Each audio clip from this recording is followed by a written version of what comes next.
name is Minouche Shafiq, and I'm the director of the London School of Economics and Political Science. Welcome to this final public event hosted by the Conflict Research Programme. The programme is 4 years.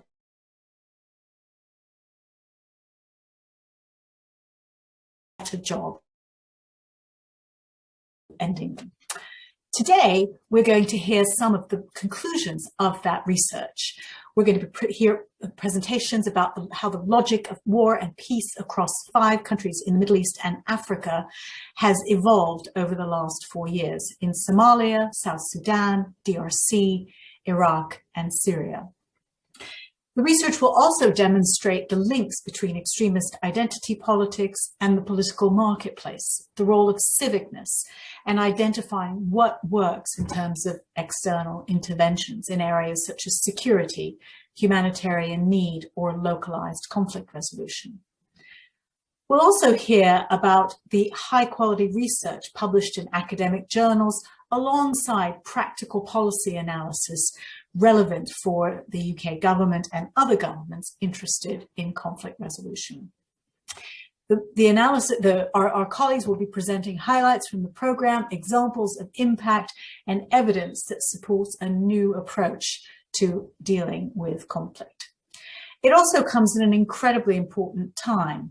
The work of the Conflict Research Programme has fed into the UK's integrated review of security, defence, development and foreign policy, which will be announced tomorrow.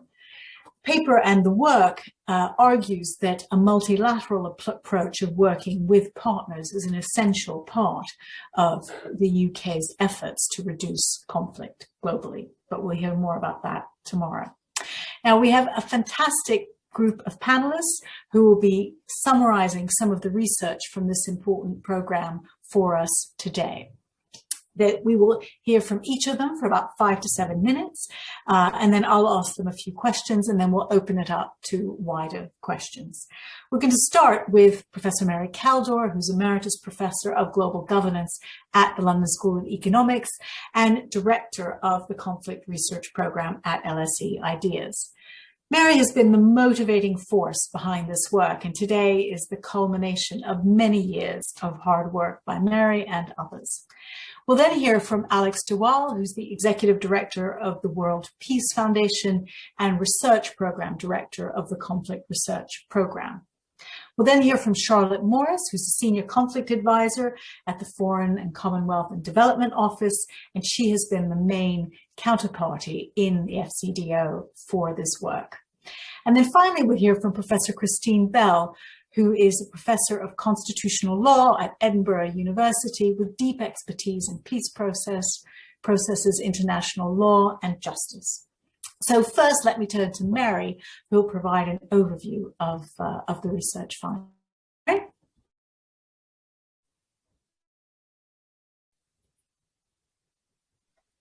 Thank you very much, Minouche. And it's rather a sad moment that we're coming to the end of the Conflict Research Programme. It's been quite a turbulent process for many reasons, but not least because we do work in the most difficult places on earth. And actually, at least 2 members of our team had to take time off because of suffering from post-traumatic stress. But just at the moment when we seem to be working very well as a team, where we seem to be coming up with findings that we want to explore further, and when we're finding clever ways to do the research in the difficult places, just at that moment we're coming to an end. So it's a sad moment, but let's hope we'll find other ways to continue. What I thought I would do is just give you the headlines. There's lots and lots and lots to discuss, but what are the overall conclusions? And then we can discuss details at a later stage. So what are the headlines? Well, I think the first and most important point is we're dealing with intractable conflicts. They're what the Americans call the forever wars. And they're not conflicts we can walk away from. We can't walk away from them because they're connected to all the global challenges we face. transnational organized crime, illegal flows of money, terrorism, climate change, and indeed pandemics. And I actually just want to stress that COVID-19 really brings home to us the importance of addressing conflicts. In our work in our conflict zones, we find that conflicts are least able to contain the transmission of the disease. They have inadequate healthcare facilities, and they have intergenerational living, and they have many crowded places like refugee camps or prisons or detention camps where COVID spreads. And, you know, if we want to eliminate COVID, we want to prevent the emergence of new variants, we actually have to address conflicts. It's fascinating to me that in the case of polio, which was supposed to have been eliminated in 2005, it's actually reappearing in some of our conflict zones. So the first thing is we can't walk away, but the second thing is that all the classic short-term, immediate magic bullet approaches do not work. Military intervention on one side doesn't work. It just makes things worse, as we've seen in the Russian intervention in Syria and Iranian. Top-down peace talks may reach an agreement at best, but if they do, they entrench the problems that gave rise to the conflict. They lead to what Christine Bell here calls a political unsettlement, and I'll say a little bit more about that later. Humanitarian aid very often feeds the political economy of violence.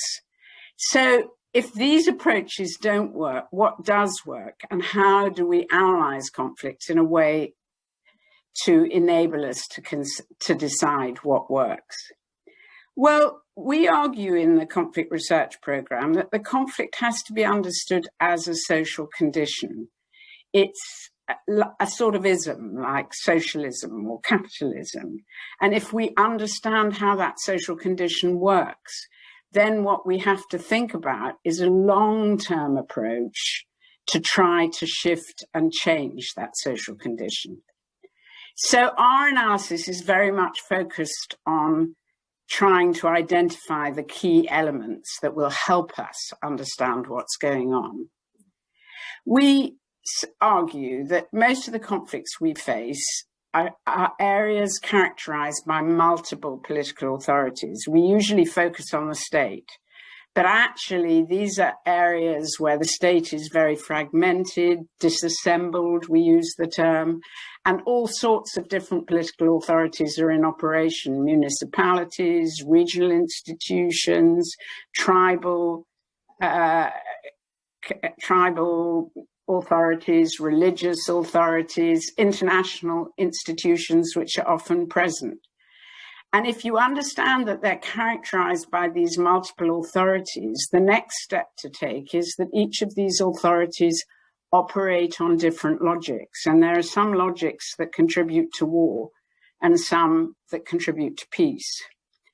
Now, the dominant logics in the places that we face are what we call the political marketplace, and Alex is going to talk about that some more, and exclusive extremist identity politics. The political marketplace is really about transactional politics. It's about bargaining for money for politics. It's a kind of systemic corruption. It's not individual corruption. You can actually only enter politics if you have the money to enter politics, and you can only acquire the money through corrupt means. So even if you've got good intentions, you're sucked into the logic of the political marketplace.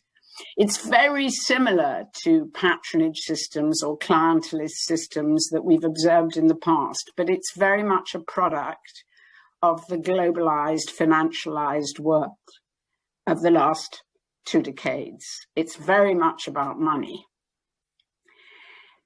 And it's very intrinsically linked to violence. Violence and money are the two mechanisms of bargaining for power.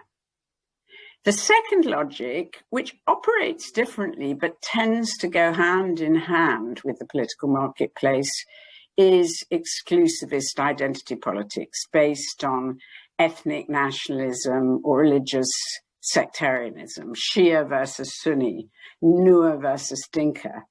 And the key point about this type of identity politics is that it is constructed. It isn't something that's always there. Everyone has multiple identities. When particular identities become important, it's often a consequence of extreme situations. And I think one of the most important conclusions that comes out of our studies is that identity politics is as much an outcome of violence as it is a cause.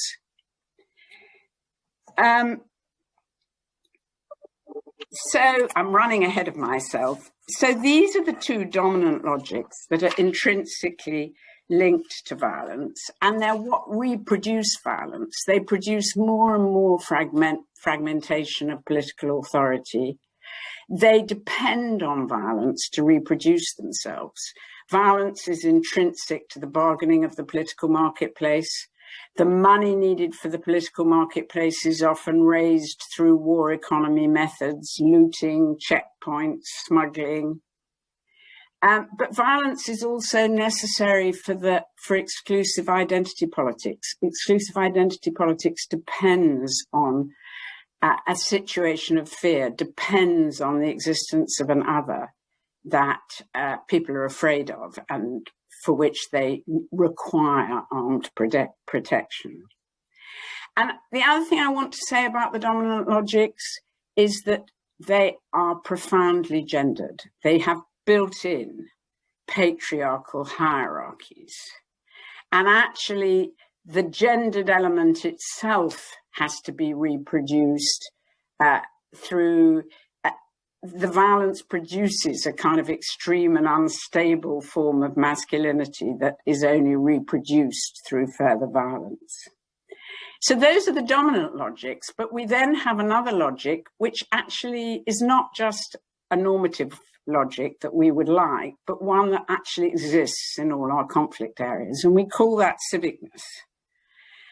Civicness could be described as a logic of public authority. It's public authority based on a social contract, which I know Minouche is working on. It's public authority. It's the template for most states and municipalities is a civic template. It's a template that gets subverted by the political marketplace and identity politics.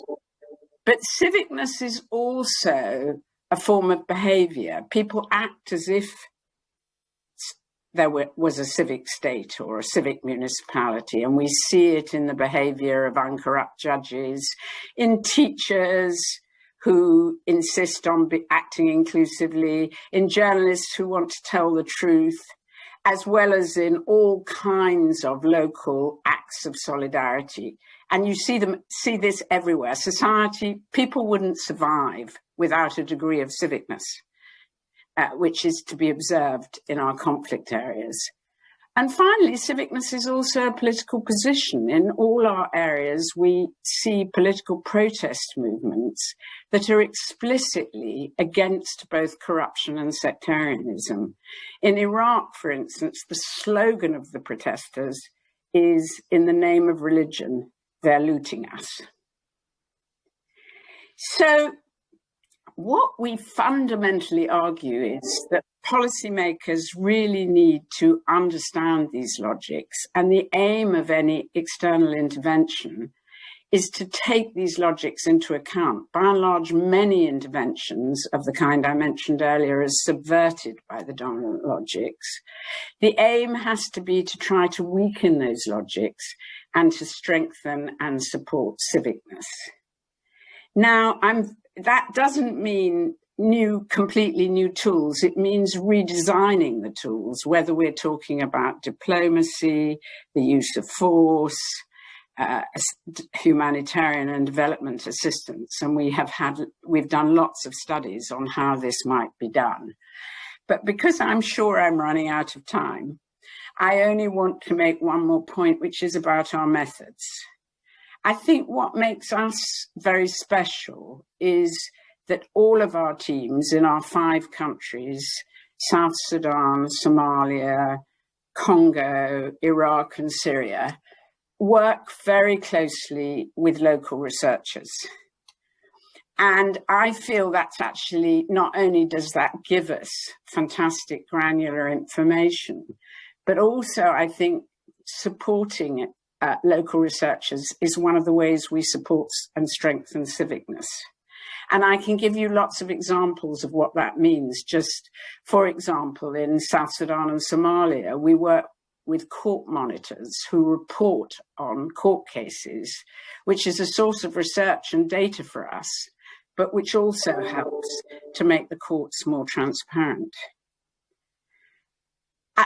One particular example I want to mention before I end is the Syrian Database, which I really think is pioneering a new methodology for working in difficult places. The Syrian team have developed a mobile phone app, which is encrypted.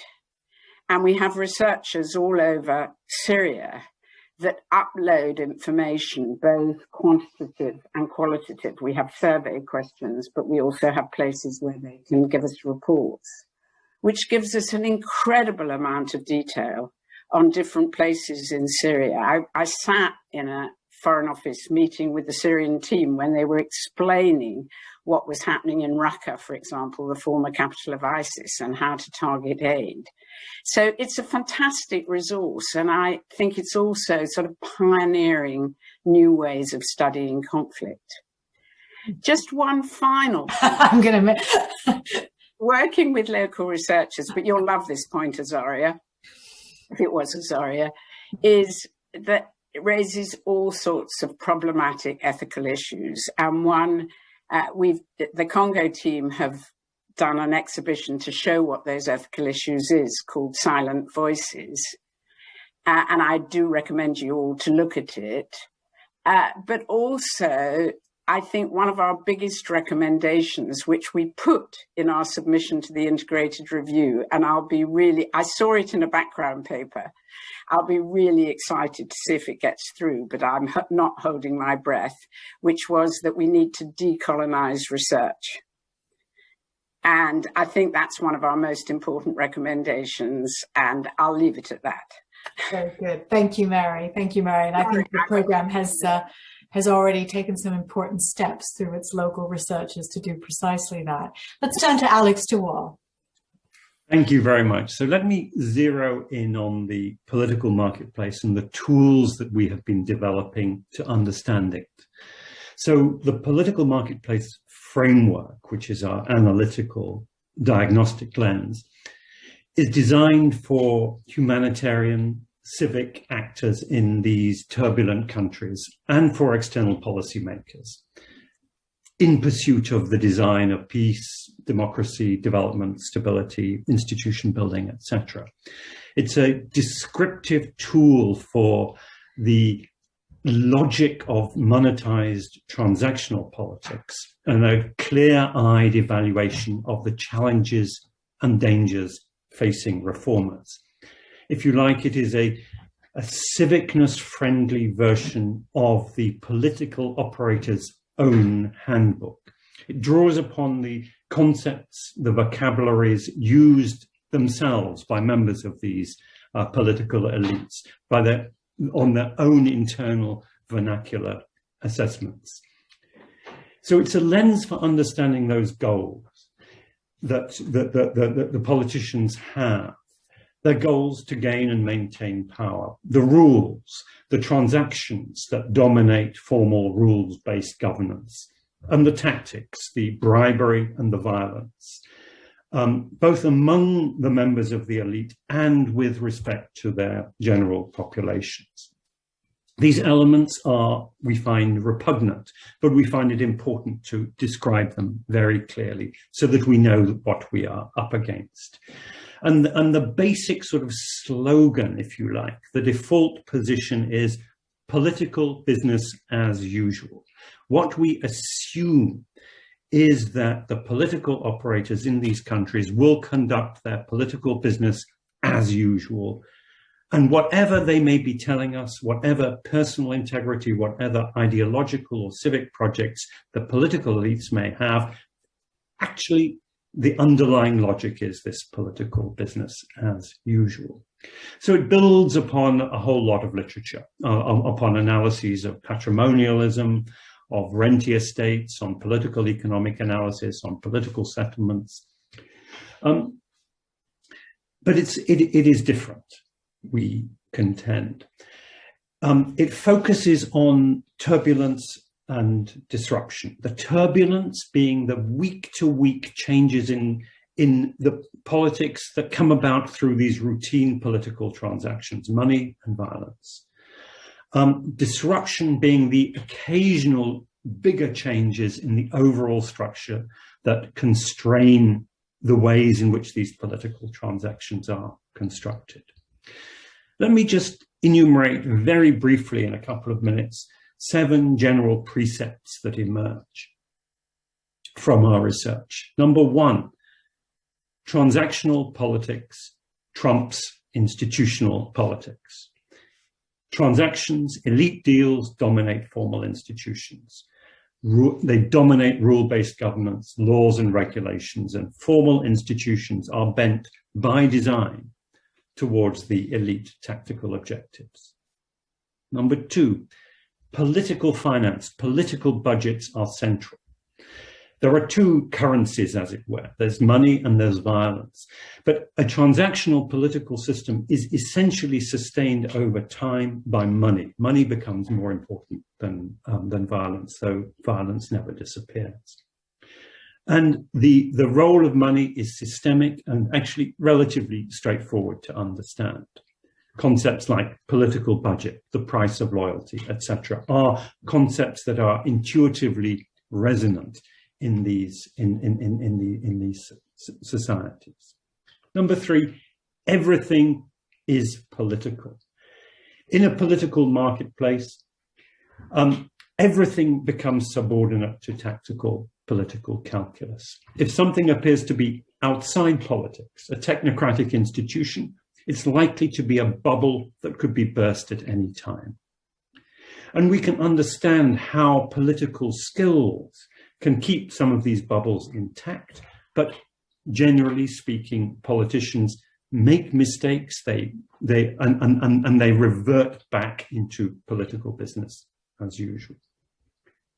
Number 4, there is no end state. We have to get away from this idea that these countries are on some trajectory of state formation towards an institutionalized state. The current conditions of turbulence, of political unsettlement, of political market are a modern reality that will endure. And if we are, for example, trying to achieve a peace deal, don't think of the peace deal as a once-in-a-generation political settlement. Think that it is likely to be a bargain struck in the marketplace that remains good only insofar as those market conditions remain intact. Number 5, these systems resist reform. It's extraordinarily difficult to actually reform them. You can perhaps tactically engineer short-term outcomes, but perhaps we should think more in terms of preparing the ground so that our civic counterparts can take advantage of changes when they come. Number 6, these rules are actually pretty durable, and the systemic turbulence that we see does not lead to systemic change. The rules endure despite this turbulence. And lastly, one of the shortcomings, one of the points at which this analysis fails, is it assumes that the elites will always dominate and instrumentalize populations. And that doesn't always happen, thank goodness. There are instances, such as civic uprisings, in which these assumptions are confounded. But what is interesting, the insight that we get from the political marketplace, is that the political elites and external political operators are always caught by surprise by these uprisings and their success. And one of the insights that follows on the less perhaps positive insight is that nonetheless political business as usual tends to swing back after the success of these revolutionary transformations.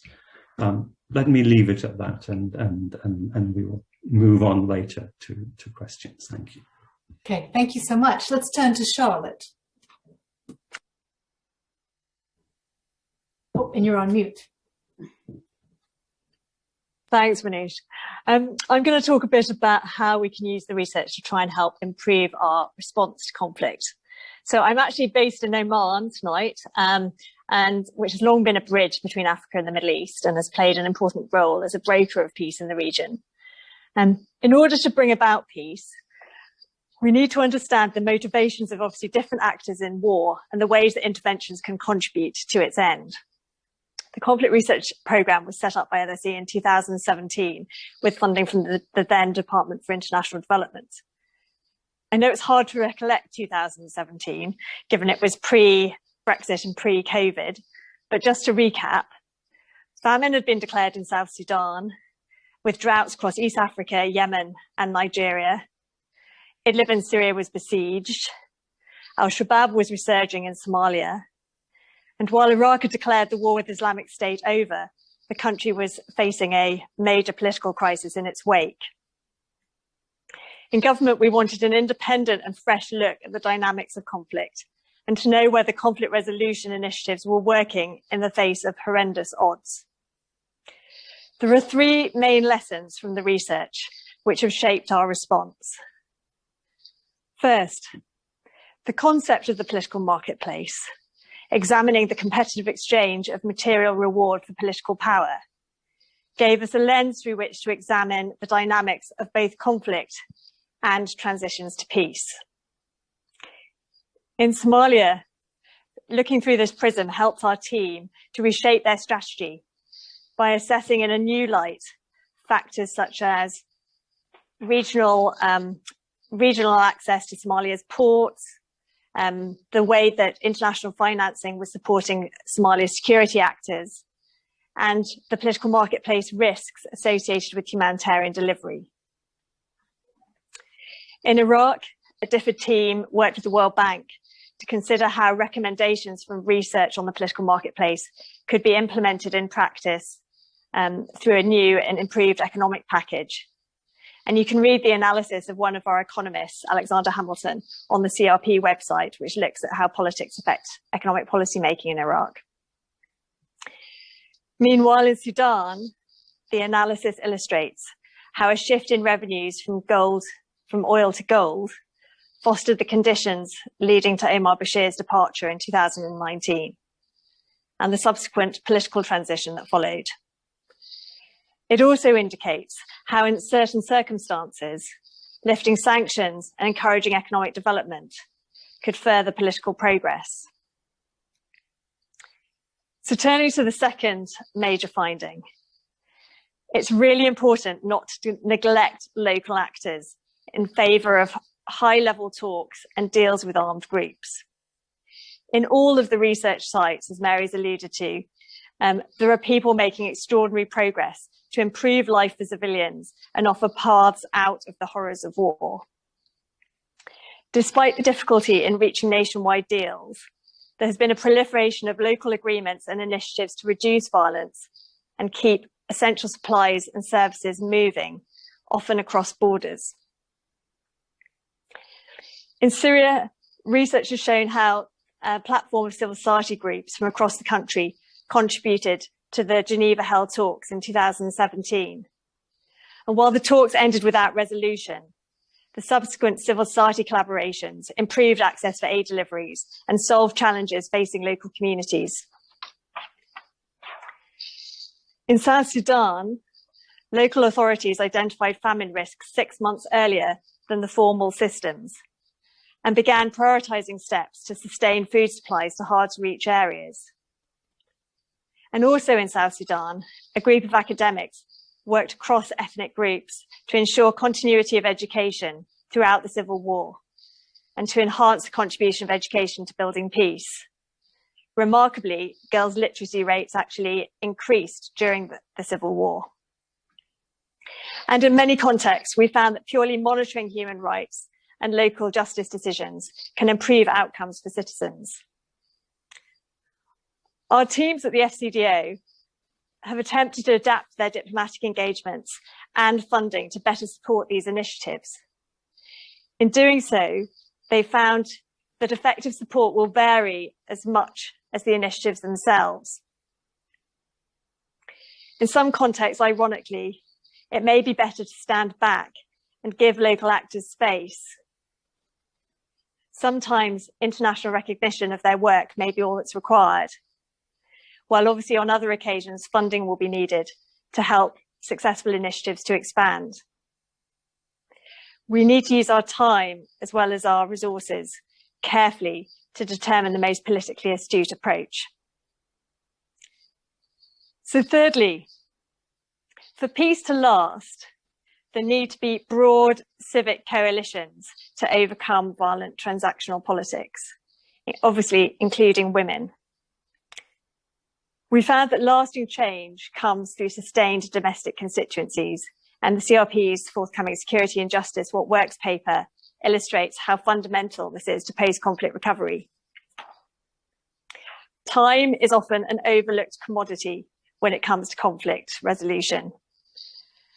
We need to use realistic timeframes, even though this can be difficult, where there is imperative to save lives and end the fighting as soon as possible. I often remind colleagues that in Sierra Leone, after the civil war ended, our approach to security and justice included 3 consecutive programs funded over 9 years. This meant the approach could be tested and adjusted, and contrasts with places where projects were expected to achieve peace in a matter of months.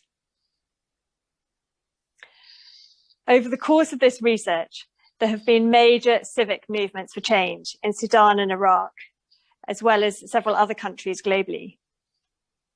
We know from the other Arab uprisings how challenging it can be for cross-party civic coalitions to transform into functioning political entities. However, there are lots of examples of how countries have overcome conflict and found pathways to recovery. Research conducted by Christine Bell at Edinburgh University, I'm sure she'll speak about it later, found that 33 large-scale conflicts have ended through negotiated settlements since the end of the Second World War, incorporating over 1,000 peace agreements. And also since the end of the Second World War, we should take heart from the fact that despite enormous challenges, over 100 countries managed complex political transitions to stability. So what have we learned? We need to understand how flows of finance, both ours and those of others, are traded in a political marketplace where actors compete violently for survival and power. We need to recognise and support those that are making a difference where they want it, but not swamp them in funding on topics that meet our ideals rather than their realities. And lastly, we should develop 10-year approaches to conflict resolution, committing to the long haul, especially where progress looks unlikely. Hostilities will eventually end. And although the risks are high, the rewards are worth our investment. Ending conflict is important to tackling most of the global issues challenging UK national interests, whether that's terrorism, organised crime, climate change or COVID. While resources are clearly going to be more constrained this year, the Foreign Secretary Dominic Raab has outlined conflict resolution as a key priority and established a new conflict directorate in the FCDO. If we can use this time to take stock and to refine our approach, drawing on the examples we've discussed today, then I'm hopeful that when the UK economy revives and our overseas aid with it, our response will be more effective as a result. Thank you. Thank you, Charlotte. Thank you for that very clear set of conclusions. Let me turn to Christine. It's very bad if you aim to solve conflict and you can't remember to press the mute button off always, I think. Anyway, first of all, just it's a great pleasure to be here, and I'd really like to congratulate CRP on their research. I think both the scale of the ambition of the findings, which have been presented at their biggest picture level today, and also just I think their commitments in the field, and the scale and the intricacy of their detailed country findings, which they haven't in ways been able to talk about. But behind these big findings, I think are also really granulated information in all of the case study sites around how these dynamics work, what sort of levers for change there are within them, and how to much better understand them. So I think there's a real value for country teams really in any international organisation or state intervening in these areas to draw on. So first of all, I think for me what has been a really important contribution, let me just sort of draw out what I think are the contributions, and there are areas where CRP's work has resonance with ours, and also I think for me, I always test people's theories against conflicts that I've seen or worked on. Obviously for me, some of that's against Northern Ireland, and actually to me it's a test of CRP's research that has been conducted in really different places in Northern Ireland, but it has certainly helped me understand dynamics and label dynamics in Northern Ireland that are still ongoing 20 years after the process, where that we haven't really had a vocabulary and a name for. So understanding how literal vote buying plays a role and not just figurative vote buying, understanding how the politics continues to distort things even after an ostensibly successful political settlement. I think some of the real value in the long term of CRP research has been touched on, but the ones that I would just want to reaffirm are, first of all, I think longer term timescales for understanding these processes. And I think in common with our work, CRP work has helped also take the focus off this moment of agreement and say, look, there's a huge before and there's a huge after, and the moment of what we understand to be a big peace agreement is actually just a singular moment within a process that's deeply iterative. And in fact, as somebody who collects and documents peace agreements, sometimes I can see that the same parties have signed almost the same peace agreement 10 years apart, with perhaps complete unawareness of the international team that that's what's happened. And of course, the parties that sign the agreement then know exactly how they're going to game the outcome of the agreement. And everybody in the society knows exactly how they're going to game it. And yet sometimes international teams that tend to come and go in 3-year cycles don't. So I think CRP's work is really useful in telling people how that process occurs, how it's occurred in the countries they're working, where they overlap with case studies, and more generally, what the dynamics. But I think there's a positive story of engagement from it, because it also says, well, maybe you should look at what you're trying to create, not so much as a moment or a settlement, but as a forum through which you continue to negotiate problems, shifting them incrementally from violent problems into more peaceful ones. So if you can get things into a very, very uneasy, unsatisfactory Bosnia or Northern Ireland settlement, and none of us would love these settlements, you know, you've moved it one way, what then are the levers to move it a bit further? What are good levers and what are bad levers? So I think that idea of understanding this as an ongoing dynamic situation, and a peace settlement just slightly changes the language and the mechanisms that are in play, but some of that language and some of those mechanisms have real traction, right? So if people mouth the language of democracy, they don't become democrats, but there's traction in at least being seen to have to name check that you're in compliance with those norms. And you do see that over and over again. We saw it actually with how the DUP were brought on board with the agreement, where they sort of were saying, well, we can't sit down with Sinn Féin until they're Democrats. But that actually led to a situation where at some point, everybody had to acknowledge that after subsequent elections, there was a democratic mandate, and then it had to be conceded to. So I think in looking at how the norms start to have traction, how that incremental process can unfold over time. What then is the international response to this, how do international actors operationalize this? Well, I think that some of the sort of obvious and maybe old-fashioned sounding take-homes are that really good conflict analysis is very important, and it has to be done in collaboration with local partners, just as CRP have done. I do think there's a much bigger role could be played, and I think if there's a new conflict resolution mandate within the UK, it should seek to galvanise this, but much better international cooperation on both conflict analysis and what countries and donors are best placed to respond to certain imperatives, given that all countries have their constraints and their interests.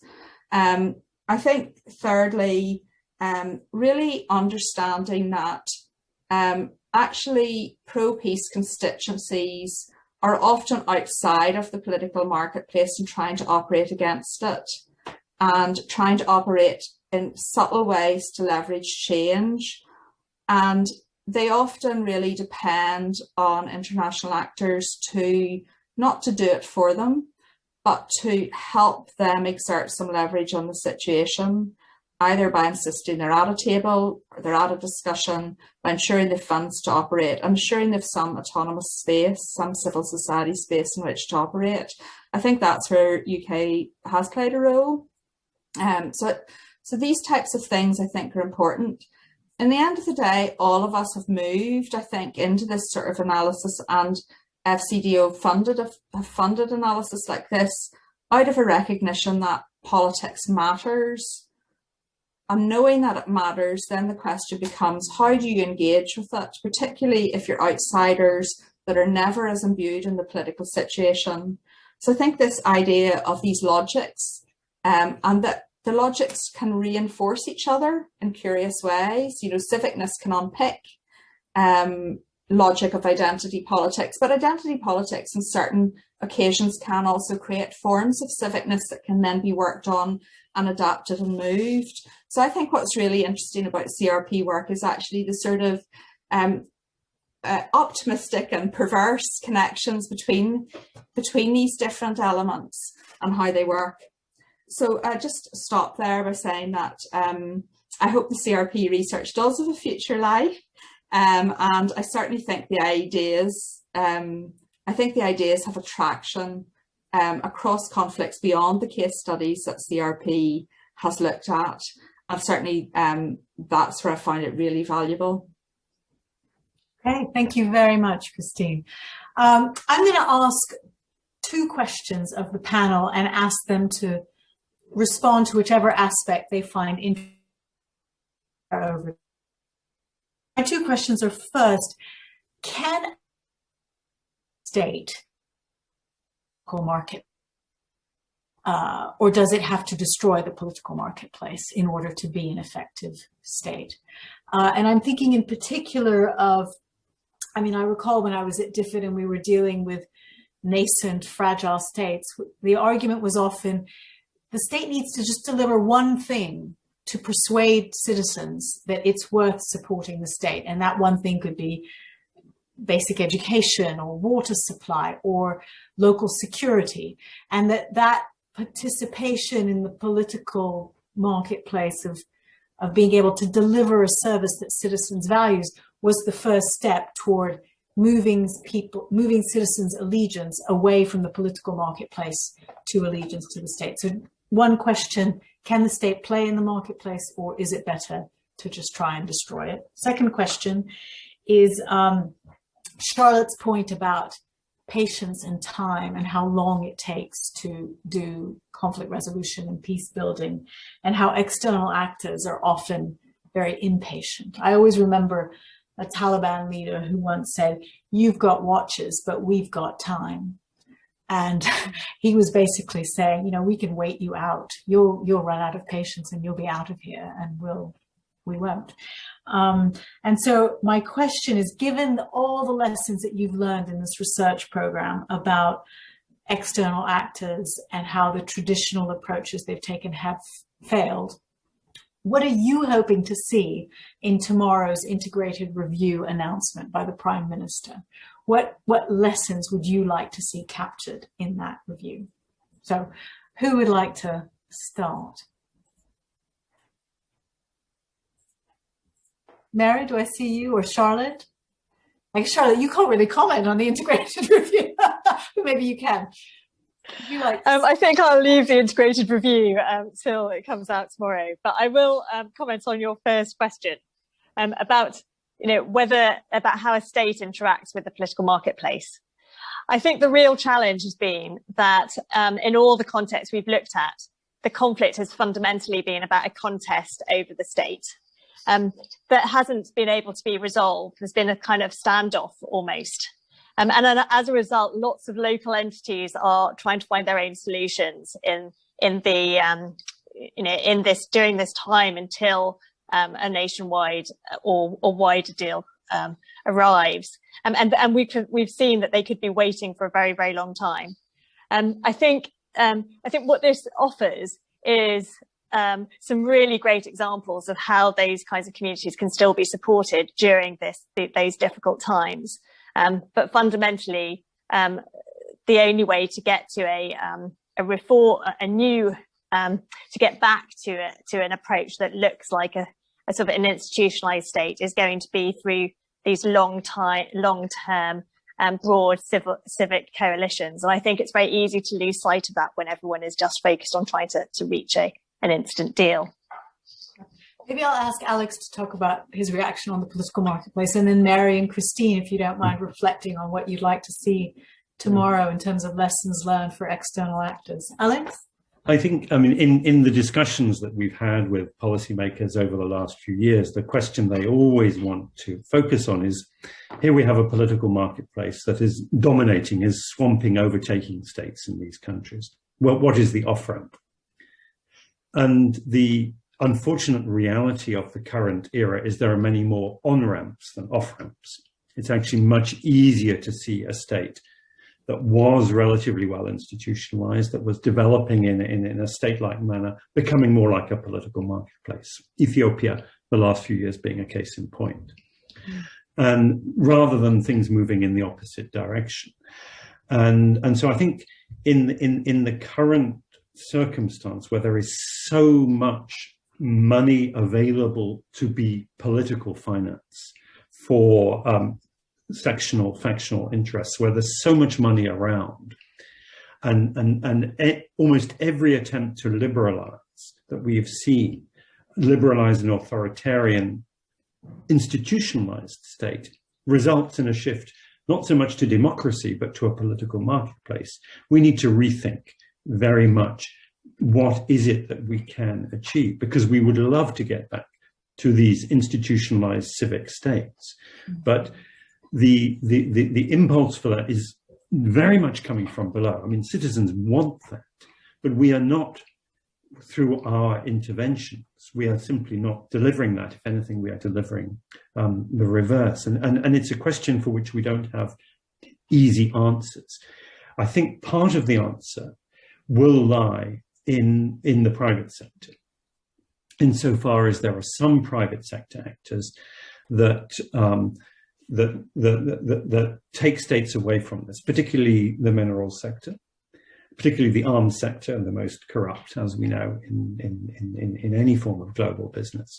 But businesses that are involved in the more productive economy do have an interest in the rule of law, in a well-regulated, rather traditionally bourgeois state. Mm-hmm. Which leads to an interesting question that we might want to address at a later stage, which is that if we can shift, if the energy transition actually is going to fundamentally transform the nature of political economies away from the extractives, then is this an opportunity for moving over? I mean, it's not the only factor, but there's this a crucial opportunity for moving away from political markets to a new form of civic institutionalized political order. Interesting. Christine, and then our last word to Mary. Well, I suppose in short, what I would hope for the integrated review is a kind of really focusing on the connectivity between security, defence, foreign policy, and conflict resolution. And in some senses, I think the conflict resolution is the one that is the kind of modality that stands to connect them. So I think the advantage of an integrated review is really looking at how the dynamics affect each other, and that when there's an intervention on any one of those spheres, that it's within a broader trajectory that's pulling the same way. Now, in some senses, you know, Mary started off by saying a version of this, but there's only, you know, conflict abroad affects security at home, and we know that. And it affects it in really complicated ways, whether it's people feeling they're acting within a global ethos, even when they're a lone wolf person with maybe a mental health problem, to tangible funding of operations abroad. I think more and more we really see the interconnectedness between what happens at home and what happens away. But we also sort of see that defense solutions and straightforward security solutions are always sort of band-aid solutions. And of course, if you can actually stop conflict, you stop a whole lot of consequential difficulties at once. And certainly it's always been interesting to me how much defense and military personnel are often, particularly after a long conflict, often at the forefront of analysis saying, look, folks, we need a political solution here. So I hope that there is a centering on political solutions and how to leverage all the other tools that the UK has at its disposal. And it's in quite an unusual position at having very strong, you know, defence and military capability, very strong and valued international development expertise, and strong diplomatic presence. So that's an amazing capacity to bring those things together. And I think there's been different attempts to do that in the past. If that's done successfully tomorrow, I think it would really centre conflict resolution and orient things around trying to stop conflict as opposed to trying to contain its consequences. Okay, thank you. Very clear, Christine. Mary? Well, first on the integrated review, I very much agree with what Christine said. And I do very much hope that conflict resolution is one of the top priorities, and that the way of addressing it is through an approach which brings all the different tools together in the ways that we've suggested. Of course, what I'd really like to see would be a shift to human security. I don't think it's going to happen, but it's interesting that both NATO and the Ministry of Defence have established human security units. And I don't think they really quite have absorbed what that implies, but it means putting the protection of people everywhere, the security of Afghans, equal to the security of Brits. And I think that would be a hugely important step. I'd like to say something about your question about the state, because I do think that in some ways these changes may not be reversible. We may not, you know, we tend to think of the state as the apex of the kind of institution that we need. But I have a feeling we're at a critical juncture globally with COVID and all these other things happening. And I think we are globally going to have to move towards more global and regional organizations, as well as towards much greater decentralization. And that's been kind of speeded up in conflict zones. And so my feeling is we shouldn't be obsessed with reconstructing the state. We should be thinking about the ways in which we reconstruct the fragmented authorities and how they're integrated into a regional and global system. For me, that would be the way forward. And finally, I just wanted to say something about peace processes, because we've all talked about it. I think the implication of our work is, yes, time is very important, that we should think about peace processes rather than just peace agreements. But also those peace processes have to be multi-level and inclusive. Both Christine and us, both the Edinburgh programme and our programme, have been increasingly putting efforts into local agreements. And local agreements can be peace agreements where they've got a civic logic, but they can also be war agreements involving armed groups and the political marketplace. Though on the whole, any agreement tends to be better than no agreement, but even that's not true. But my feeling is one of the problems, we've come across some great local agreements, and our quantitative data on Africa suggests that a UN presence makes those agreements more sustainable. But I think the real problem is that everybody's now going local and saying, let's focus on local agreements. But actually, what happens nationally matters hugely, and what happens globally. So it's connecting the levels, which is very key. And the other key thing is civicness, which we have, Charlie mentioned the Syria case, where we were able to push for a civil society room in parallel. And there was also a women's advisory group. And just involving civic groups does change the nature of the conversation in a hugely important way. So, so there are lots and lots of, as it were, lessons for the different tools. And I just gave you the example of peace processes, but we could think of others as well. Fantastic. Thank you very much. I just wanted to congratulate everyone who's been involved in the conflict research program, because I think the conversation has already shown the richness of your findings and the relevance for contemporary challenges. And I'm going to hand over the chair to Mary now, who'll preside over the Q&A. Great. Thank you so much, Manoush, for coming. Pleasure. It's great to have you. Pleasure. Bye. And now we're going to have questions from the floor. I'm trying to look at which questions we are focusing on. Sorry, everybody. I haven't had time to look at them all.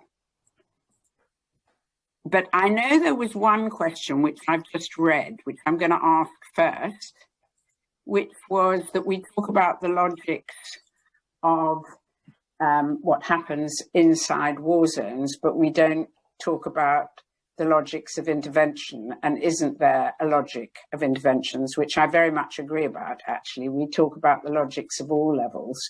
But rather than answering that question myself, I'll put it to Alex.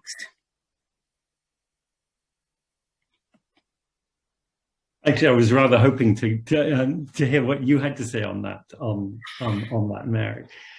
I think there is an assumption among on those who intervene that they will sort of be above and outside domestic politics in the countries in which they operate, but almost inevitably they become part of that system, for good or ill. And there's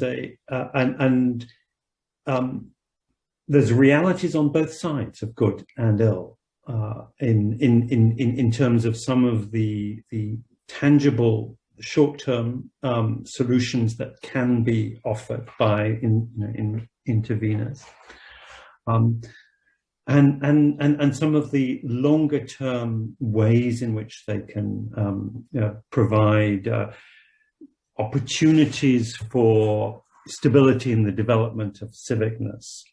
And I'll just give one quick example, but then I also want to hear what Mary has to say on this, which is from South Sudan, where I think what the international intervention has done very much on the positive side is a handful of key measures that saved a lot of lives, such as the protection of civilian sites. It was the right thing to do, to allow people who were desperately in need of protection to flock into UN bases. Saved a lot of lives.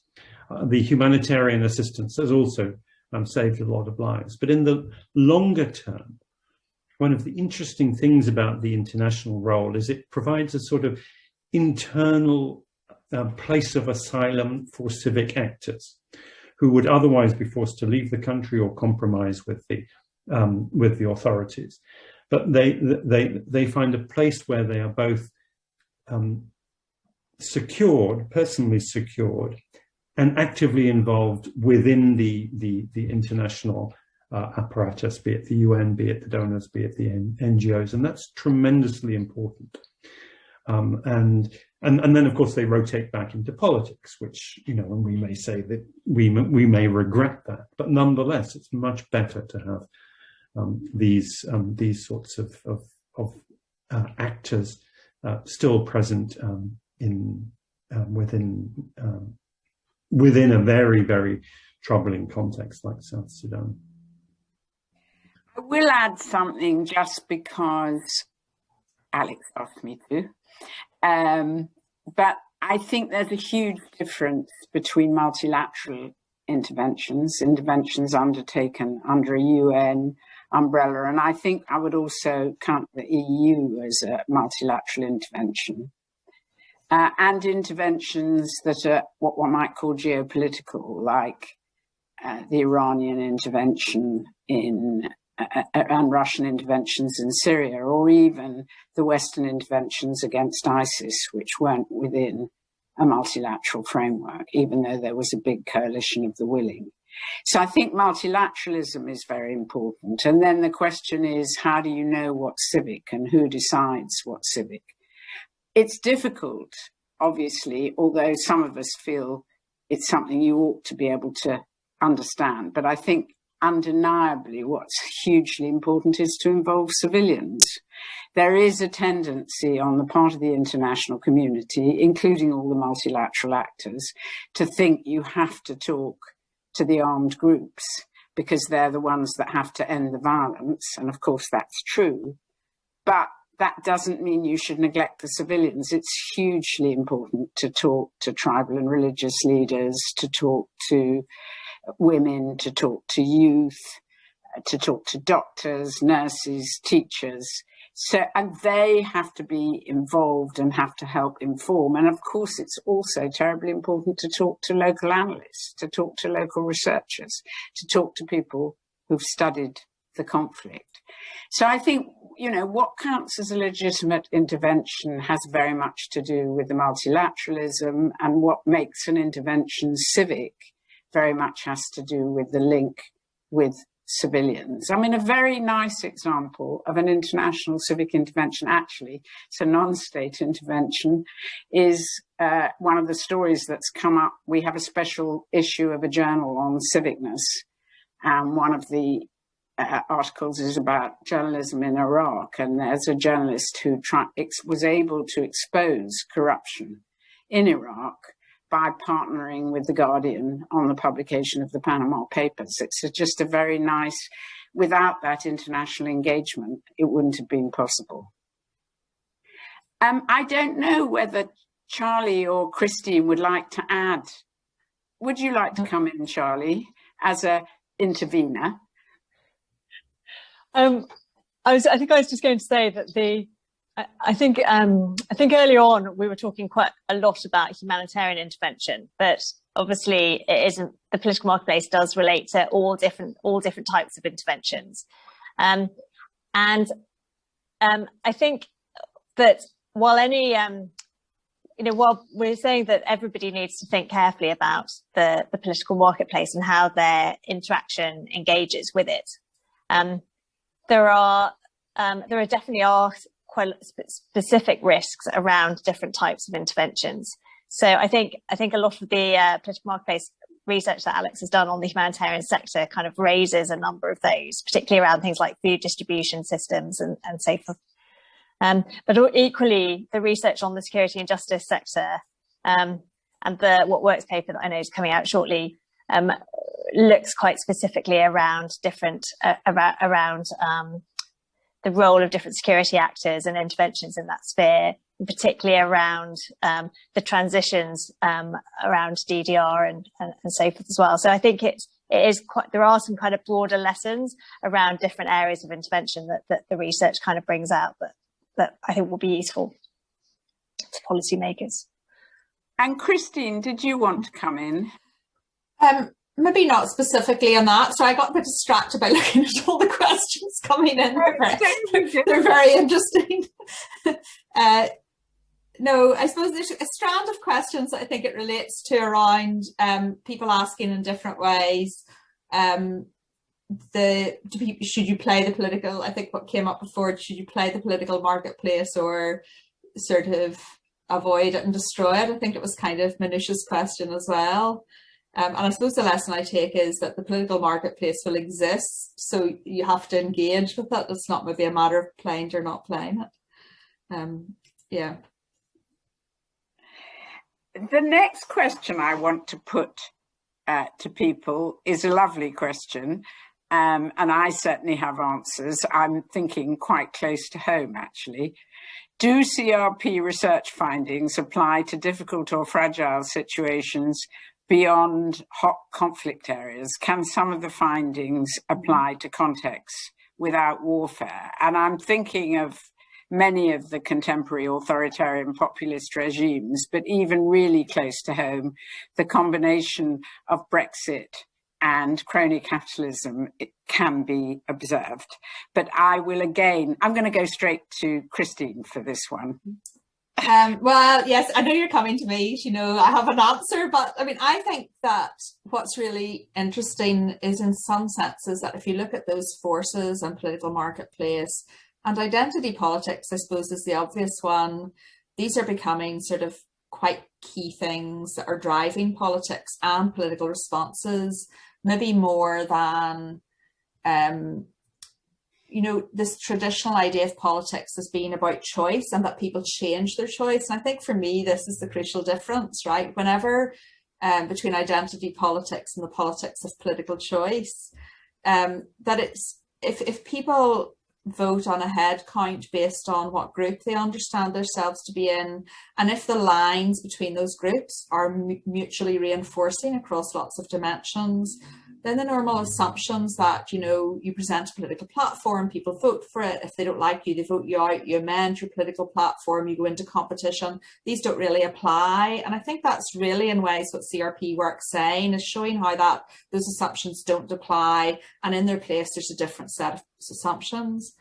And I think what's quite sort of disturbing maybe is how much this is, you know, when we think about decolonizing research, there's different ways of doing it, but I have seen people even on Twitter saying recently, maybe we need to you know, learn from how the global south has dealt with certain problems and how it has tackled something like populism, right, which has been seen as a more an issue in maybe in the global south and the global north, but now seems a really relevant issue for the global north. So I think that if you look at those forces are there in any society, and societies all vary in how they play out. But in some senses, by providing tools for how we reckon with them, I think our tools really ultimately in ways about how you deal with the divisions that are really deep and that seem to be ones that are not amenable to political persuasion and political choice. So if your sense of being in a group and of your identity politics is not really amenable to political choice, then, you know, there has to be a different way of engaging with that. I mean, where we, you know, so in some ways, even, you know, without getting too controversial, it's been really interesting to me during the Brexit period to see how identities of Remainers or leavers has sort of almost started on occasion, and not necessarily irrevocably or forever, but it has started to take on an almost identity politics. You know, does it start to line up with anti-maskers and pro-maskers or anti-vaccine? No, not, of course not completely, and with any luck it wouldn't, but you can see that in places where lots of different senses that certain things really define for all time who you are and who your tribe is, and not using that in that really general sense that we're all members of tribes of one sort or another. I think it does have learning for that. Does that mean that we're all in the same place? No.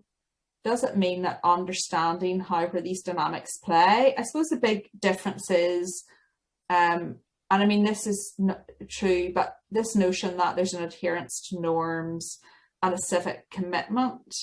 I think that's what I like about civicness, is not just a sort of way of being or a nice word for peace, but as by saying a sort of set of informal commitments, that actually what we find is that if people are prepared to throw those commitments out, even in stable societies, it's often informal commitments of civicness and good behaviour that determine whether the institutions are going to be resilient or not. Really, really only at these rare, difficult moments. But I mean, we think we've seen that play out in America.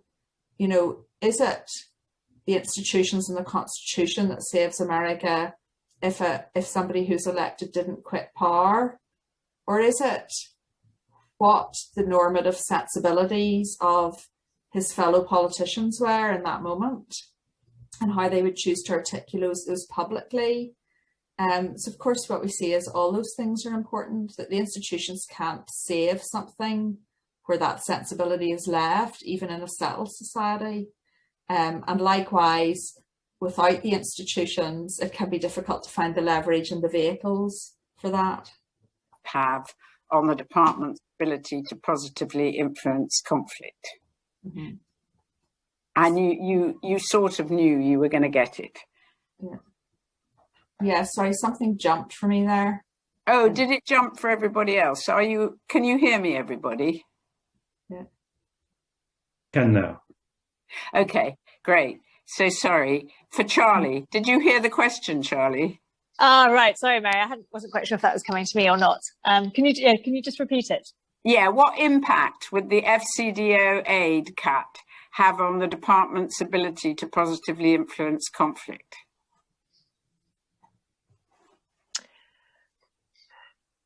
Sorry. Yes. Let me just have a quick think about this. So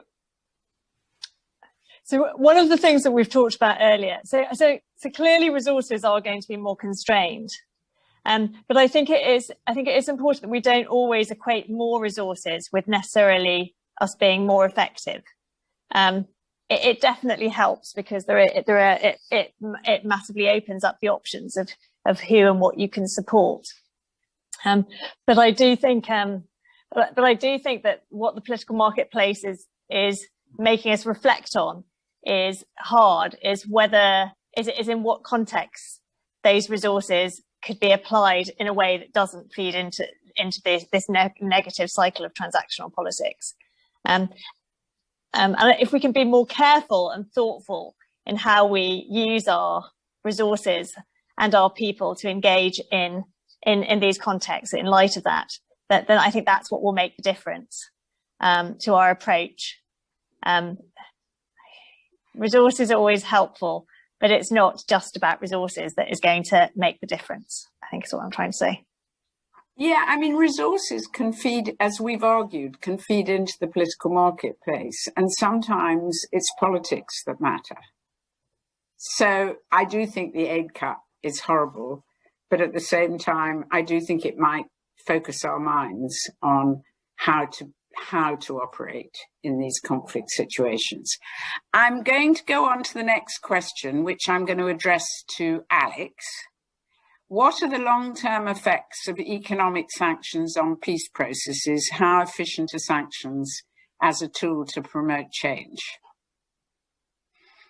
Good question. And actually, one of our collaborators, researchers on the program, Ben Spatz, is really the specialist on this.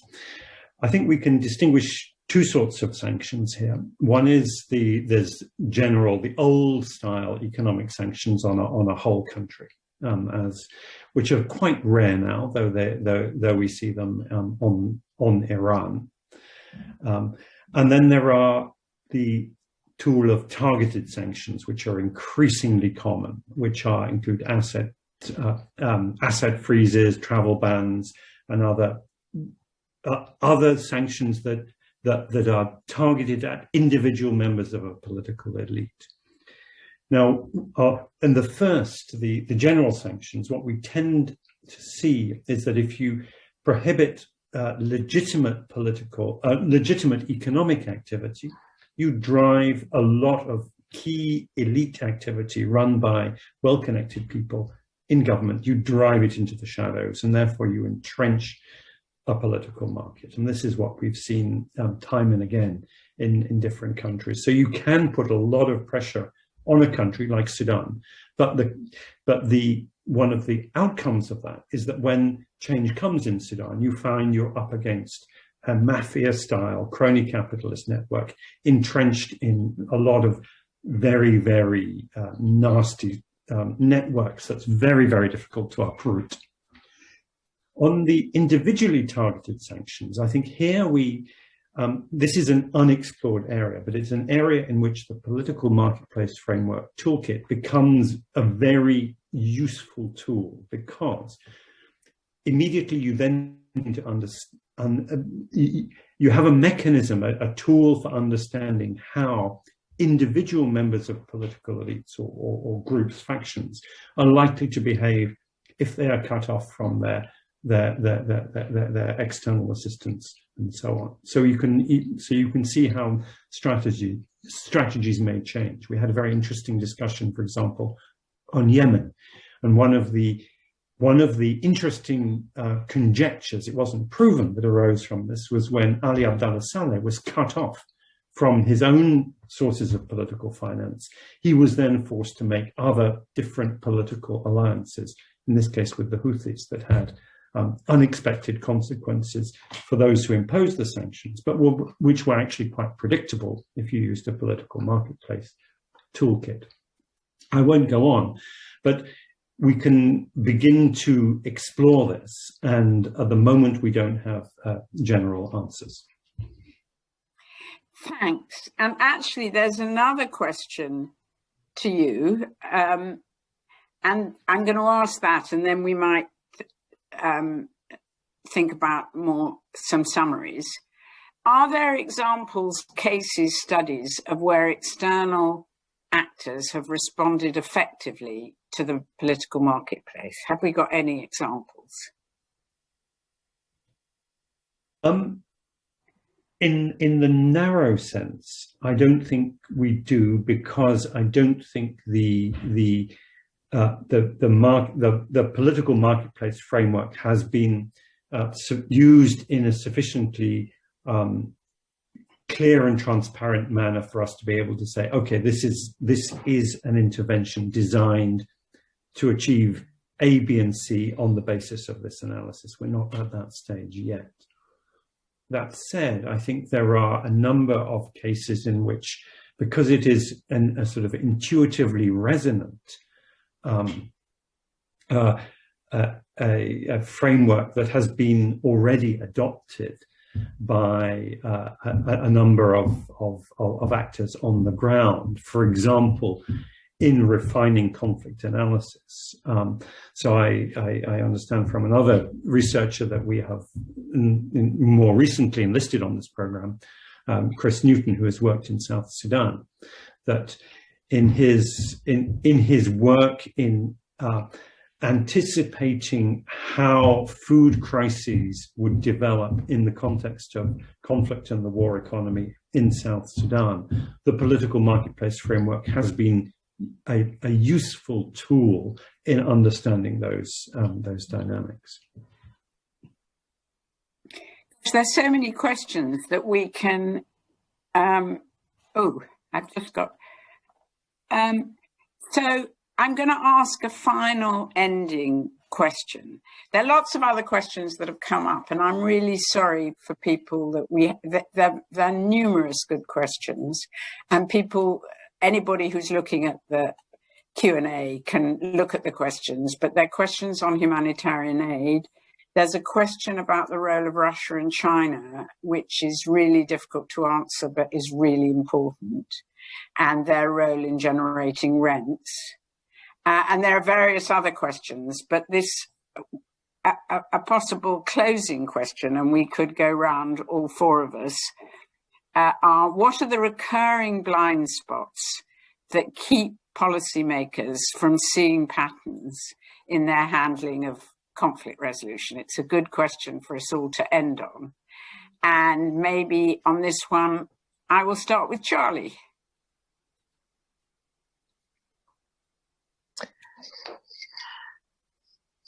I think I'm putting you on the spot. Recurring, but I'd like to think that this is helping us overcome blind spots. I think when you look back at the approaches of the international community to conflict over the last sort of couple of decades, you can see quite a big shift that shows how a lot of this. So even if we think back to the state building of sort of approaches of the 90s, there were big sets of assumptions around how services would contribute to stability per se, and I think that a lot of the research over the last sort of few years has really shown that it's highly dependent on which actors are delivering services, how they're delivering them, how different other communities relate to those services. And I'm really glad to see that there is a big shift in this kind of thinking happening in the community. It doesn't mean that the blind spots totally go away. The question around examples of how policymakers have tackled these difficult challenges well. I think there are quite a lot of them, even if people might not want to always talk about them openly.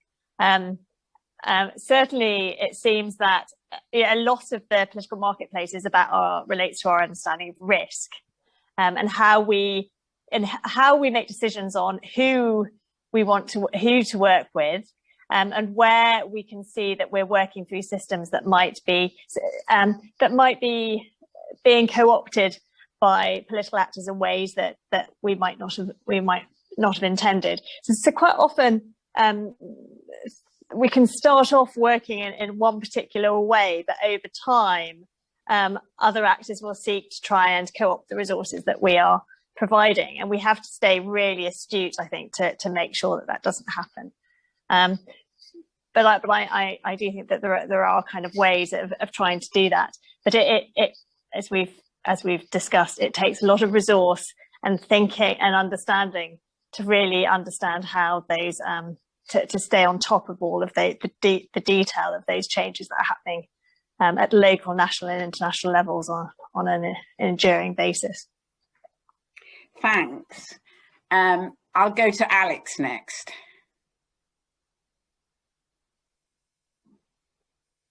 Thank you.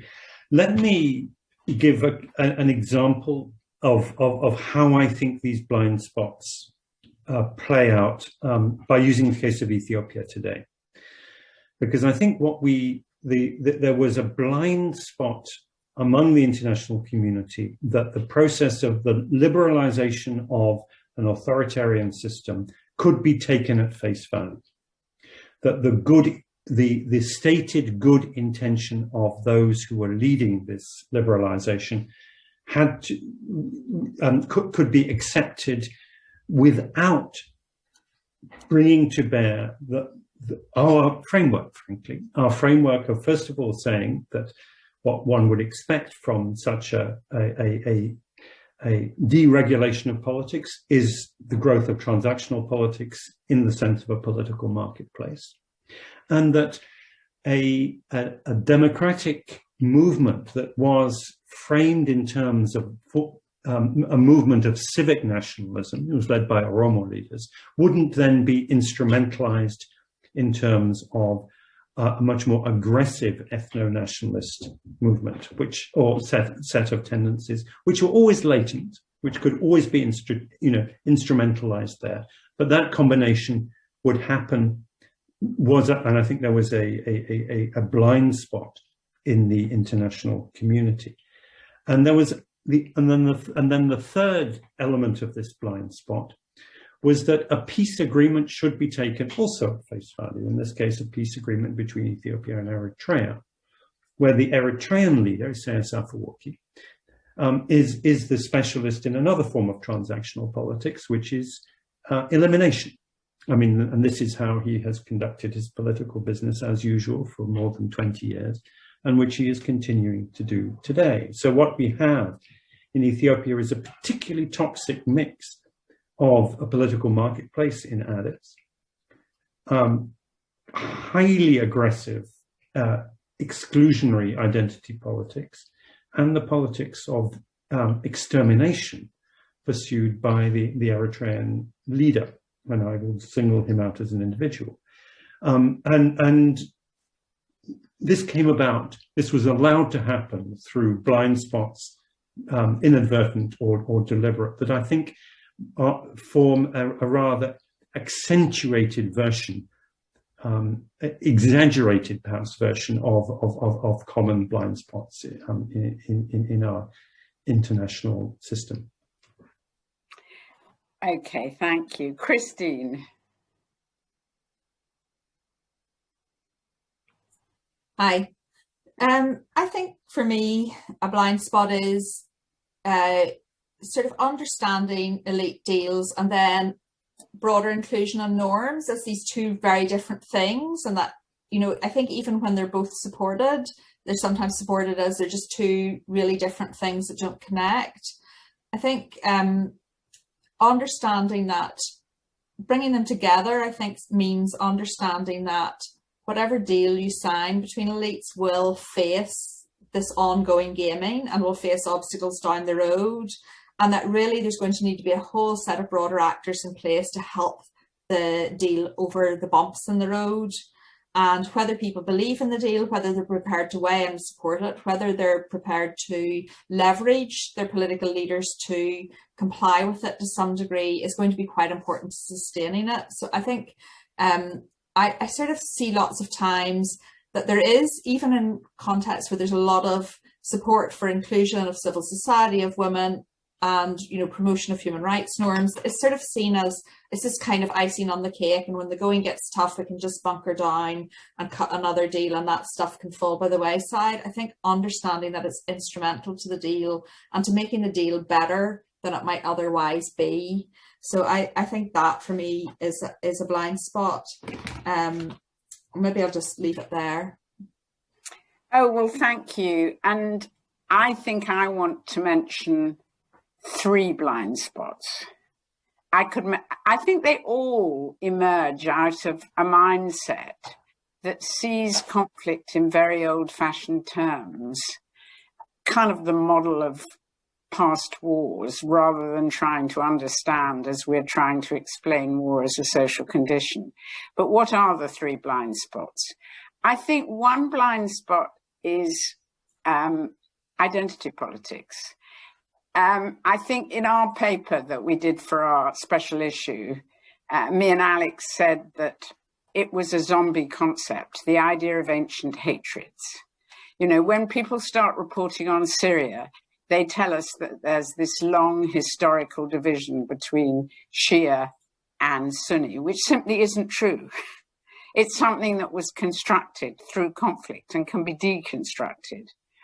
And even though every academic that writes about identity politics says that identity politics is constructed, the idea of ancient hatreds emerges time and time again in every international effort to solve conflict. So that's one of the blind spots I get very irritated by. A second blind spot is justice. And that's something that it gives me a chance to mention, because it's something that comes out of our research, how hugely important justice is for people. And how these are conflicts in which the elites are basically criminals. They're criminals in classic war criminal terms because they've violated international humanitarian law or they've violated human rights law, but they're also criminals in economic terms. And in the end, these conflicts will never be resolved unless you get rid of impunity. And there's a tendency on the part of the international community to think peace comes first and justice comes after. And I just am very against that. I think it's terribly important to start thinking about justice and thinking about how you promote effective justice systems. And in our research, what really comes out is the huge importance of legal activism. Very important in South Sudan, but we also find the collection of documentary evidence in Syria is hugely important and something that needs supporting. And then the third blind spot, which is sort of obvious, I guess, is our own role in the conflicts. These are globalized conflicts. They depend, as Alex has made clear, on global finance. The success of elites depends on their being able to invest, say, in London. And you can probably track the rise of property prices in London to Syrian war criminals or Russian oligarchs. And so the role of London in money laundering is very central to the continuation of these conflicts. So, you know, and we can think of lots of other examples. The obvious example is arms sales, not just because they might directly contribute to war, as in the case of Yemen, but also because they're absolutely perfect for bribery and corruption and are one of the key factors in the political marketplace. If you want to know why a country like Uganda or South Sudan, which use pickup trucks for actual fighting, want to buy sophisticated armaments, it's because it's a source of bribery. So I'm putting this very bluntly, but those are three examples, I think, of the kind of blind spots we need to address, which reflect, I think, an overall failure to sort of understand the nature of these conflicts. So I suppose our message above all is, and that's for the integrated review for tomorrow, is that we need the UK to act in civic ways in the future. So thank you very much to everybody who came. And I also want to say a big thank you to the whole CRP team. I've no idea how many of them are here watching or listening. But anyway, it's been a great journey the last 4 years, and many, many particular thanks to Charlie, who's been our officer in the Foreign Office and who's bravely answered the difficult questions today. So thanks to everybody. And I think we can end it here.